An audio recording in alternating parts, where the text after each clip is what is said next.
We have experts, some travelers, economists, and others joining us in this discussion. This discussion has obviously been inspired by yesterday's commissioning of the newly developed Nkrumah Park and Mausoleum. James Aveji was there for us and comes through with this. In 1992, the Kwame Nkrumah Memorial Park and Mausoleum was built and opened to the general public. The idea was to give a befitting laying place for the Prime Minister and the first President of the Republic of Ghana, Osagyefo Dr. Kwame Nkrumah.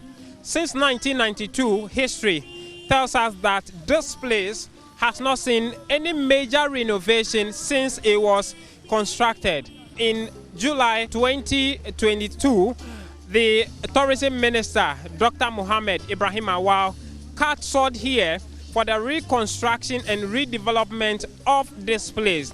That project was supposed to end or to be completed in April 2023. Today, July 4, 2023, the seat of government, the President Nana Addo Dankwa Akufo-Addo, members of the diplomatic corps, including diplomats from various countries across the African continent, have converged here to witness the commissioning of the redeveloped and rebuilt Kwame Nkrumah Memorial Park and Mausoleum. Before today, the deterioration of the Kwame Nkrumah Mausoleum was evident in the peeling paint, non-functioning water fountains, deplorable roads, dead lawns, and neglected surroundings. This left it in a state unbefitting of the status of the man the park was named after. The contrast between the decaying state of the mausoleum and the towering image of Nkrumah was a disheartening sight for both locals and visitors. The park, once marred by neglect and decay, now shines as a beacon of pride and remembrance. The government's renovation efforts have rejuvenated the site, breathing new life into the architecture, surroundings, and exhibits. Deputy Minister for Tourism at the time of the construction of the park, Professor Esi Sutherland, tells me the idea behind the museum. Well, we will find out if it's on course when we actually operationalize it.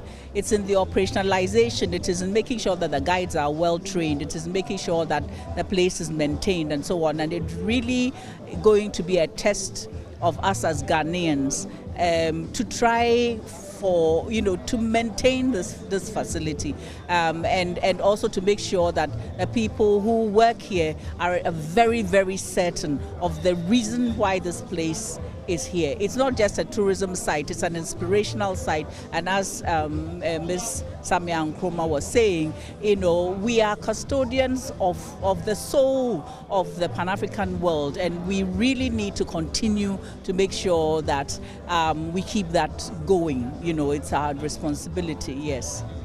After 30 years of no major renovations, the government cut short in July 2022 for the redevelopment of the park. The park, after completion, now has a presidential library, Kwame Nkrumah History Library, a restaurant, a VIP lounge, including a facelift of the tomb. What you see here is the tomb of Osagyefo Dr. Kwame Nkrumah, where he has been laying since 1992. We will go inside there and see what kind of work has been done to the tomb since there have been complaints of the deteriorating nature of it. Come, let's journey inside and see what has happened there. The place is barricaded with this rope-like structure, cordoning off people from having access to the inner perimeter of his tomb.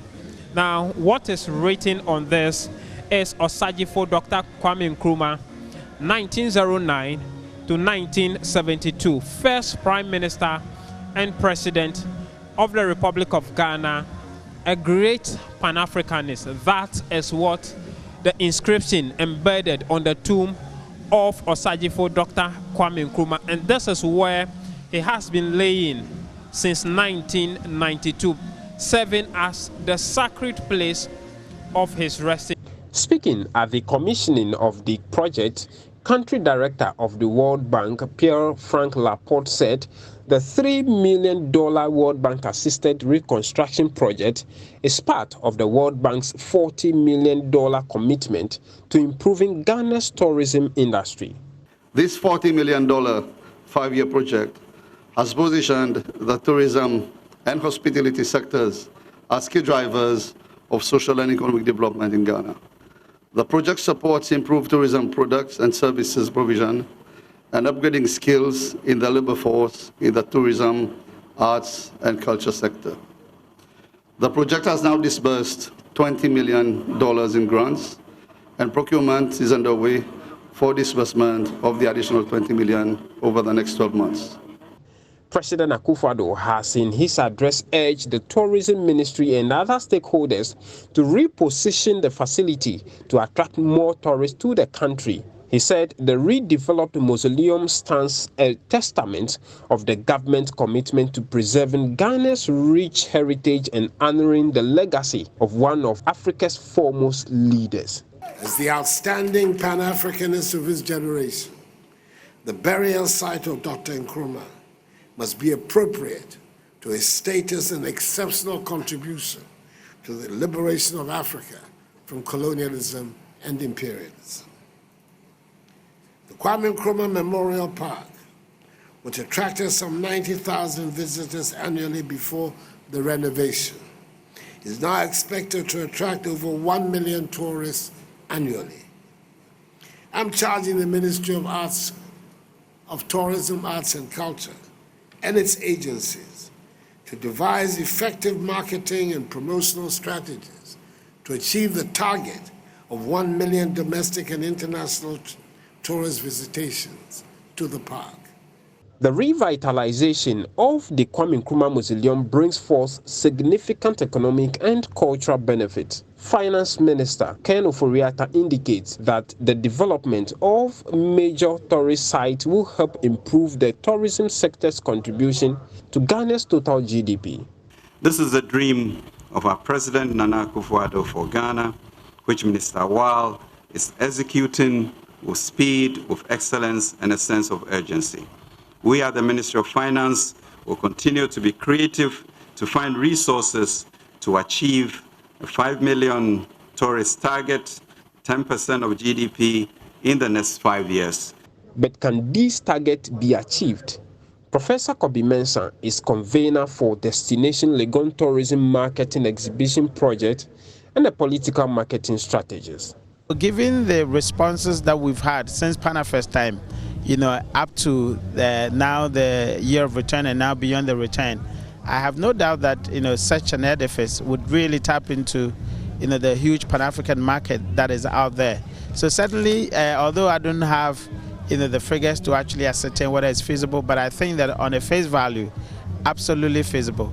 Because if you look at the crave of the Pan-African market, the African diaspora, on the history of this continent and many other people, I think that certainly is possible. And again, if you look at the facility, it's a multi-purpose, which means that it could be used for so many other functions that could really bring in those revenues that they are looking at. But in the midst of the pomp and pageantry, the founding party of Dr. Kwame Nkrumah, the Convention People's Party, is raising some reservations about the project. Why the 4th of July? Why not the 1st of July? 1st July was the Republic Day of this country. That is the day that we got our sovereignty. That is the day that the essence for why the man died was very significant. Because the essence is not just to be here saying, remembering the death of a great person. No. Osajifo might be lying there, but Osajifo is not an individual. Osajifo is an ideology. Osajifo is an embodiment of who we are as a people, the essence and who we are as a nation. Osajifo is an embodiment for the entire African, for the liberation of all people. Osajifo is an embodiment for the vulnerable in the entire universe. And for that reason, we believe that at least it should have been done on the day of the 1st of July, not 4th July. And for me, let me put it this way, just maybe, it was on 4th July because it was the World Bank that sponsored it, and that is, for me, is the sad part. While appreciating the gesture, son of Dr. Kwame Nkrumah, Onsi Nkrumah, and granddaughter Princess Fatia Nkrumah believes the facelift cannot be an entire representation of the memory and legacy of Osagyefo. I'm proud of my father, but I'm not sure if this is the best that can be made of this space. However, we have an MPP government, not a CPP government. That's the best offering that can give us. So I just wish it was left only for Kwame Nkrumah, but you know, I see that there are other names propping up in the park. No, I mean, he's not the only name here, although he's the main name still, obviously, as always, but I can see other names as well. As I say, I think that's the best offering for MPP, so I'm not complaining, but I wish it would have been done differently. Don't ask me how different, because that will be a long story. So for now, let's register that it's a new life for the park. I hope we can build on this. Well, I think what has been done here today is a testament of the fact that the Ghanaian people do recognize the work that he has done for us. Now, as far as whether it's enough, we cannot tie the wealth and the worth of his legacy to a mere physical building. But I think that it's a huge step in the right direction, and it's a huge step towards showing the world how much we appreciate the work that he has done. But more than that, it also helps future generations, young people across the diaspora who do not know much about their history or their culture, or about the legacy of Dr. Kwame Nkrumah, to be better educated on it. Now, as the festive season approaches, the government is sweeping up more resources to develop other tourist sites in anticipation for another Beyond the Return celebration. James Kwesi Aveji, Kwame Nkrumah Memorial Park, Accra.